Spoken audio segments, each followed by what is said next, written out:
Hello YouTube, welcome to Supercharged Tech. I'm Gurmeer Bajwa. Today we'll be taking a look at this phone, the iPhone X, and seeing how it's held up after a year.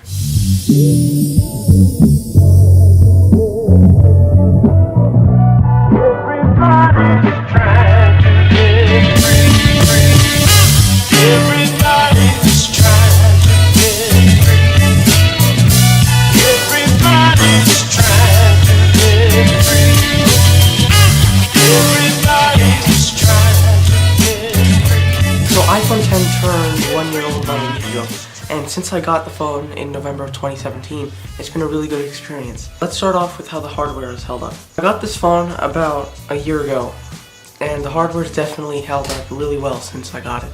I've had a case on it pretty much most of the time. I'll occasionally go caseless, usually for a few hours, because I know going caseless is really risky because of that back glass, but overall it's held up really well. Other than a couple of micro scratches on the back, it's in really good condition. Now micro scratches tend to accumulate on any phone no matter what side the glass is on, so it's pretty normal. I've had a case on it, so it's like only a couple, but yeah, it's pretty good quality and it's held up really well. Now let's talk about software. Since its release in November 2017, the iPhone X has received multiple iOS updates. They've been alright. They've ranged from simple, like small updates to big updates. For example, from iOS 11.2 to iOS 12. Apple's usually really good with updates on their iPhones. For example, the iPhone 5S is the first iPhone to receive up to 6 years of updates. So I do think this phone will continue getting updates for the next few years. The biggest of those updates so far was iOS 12. Now iOS 12 is basically iOS 11, but in a more stable, more improved shell, with a few added features, of course. One of those features is group notifications in the notification center. Finally, Apple listened and improved it. It's a lot better now. Now I really enjoy iOS, but there are some things that seriously bug me. One of those things was notification center. Every time I would wake up in the morning, I would be bombarded with a huge stack of notifications, just one after the other. It seemed endless. So now with iOS 12, those notifications are grouped, either according to app or according to topic from the app, which really helps with just scrolling through the notification center and getting rid and answering notifications. So with iOS 12, Apple also introduced Memoji. Memoji is an Animoji of yourself. It doesn't scan your face like Samsung's AR emoji. You have to customize it. There are many options to choose from, which all can be configured to your own liking. So with Memojis, you can use them as stickers. So all you have to do is strike a pose, tap and hold it, and then stick it onto any message you would like. Like this.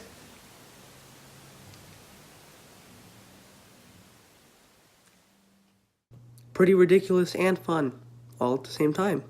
So the gestures that Apple decided to go with for the iPhone X interface, it took a couple of days of learning, but after that they basically feel like second nature.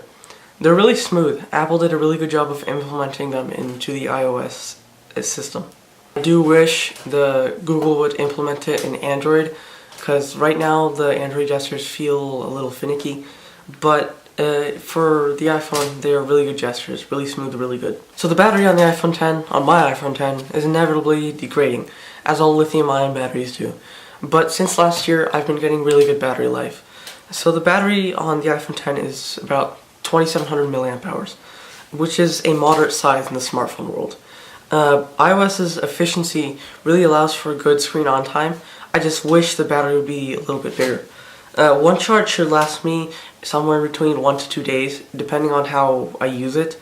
My daily use is pretty light.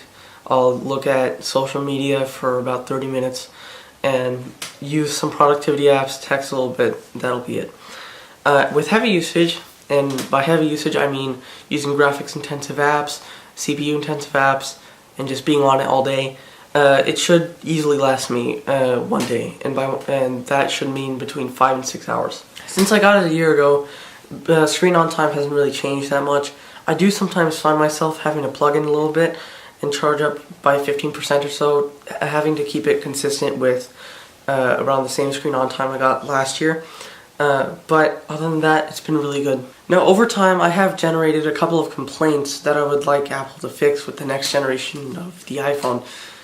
Who knows if they're going to listen, but these are my thoughts. The first is, I wish there was a bigger battery.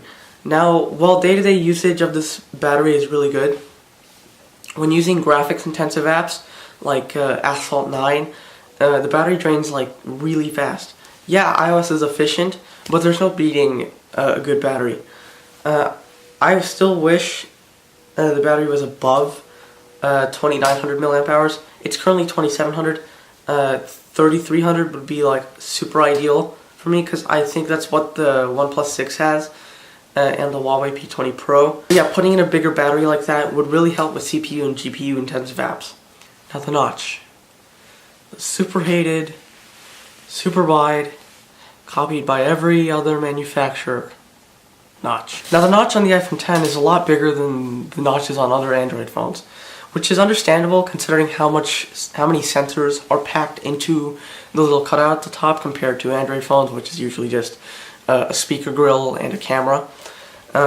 In the iPhone X's notch, you have a flood illuminator, the IR blaster, the ambient light sensor, the camera, the earpiece, the whole shebang.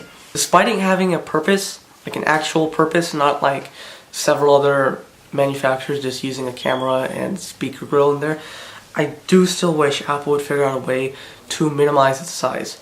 Maybe put the Face ID sensors underneath the display, because as much as like the screen is good, it's kind of defeated with the notch because it's that sort of cutout that's cutting into your content. Hopefully with time and future generations of iPhone, it will get better. So the verdict is, iPhone X is still a really good phone in 2018. It doesn't matter if it's 1 year old, it's still going to be a wonderful device to use. Do I recommend this phone? Yes, I do. 10 out of 10. Because people who are buying this phone know what they're getting into. No home button, no touch ID, no headphone jack, glass back, etc., etc. So, for that reason, along with the phenomenal experience, I do 10 out of 10 recommend the iPhone X a year later. So yeah, that's my final verdict on iPhone X. Thank you for watching. Be sure to comment, like, and subscribe as you do. I'm Gurmeer Bajwa, and this is Supercharged Tech.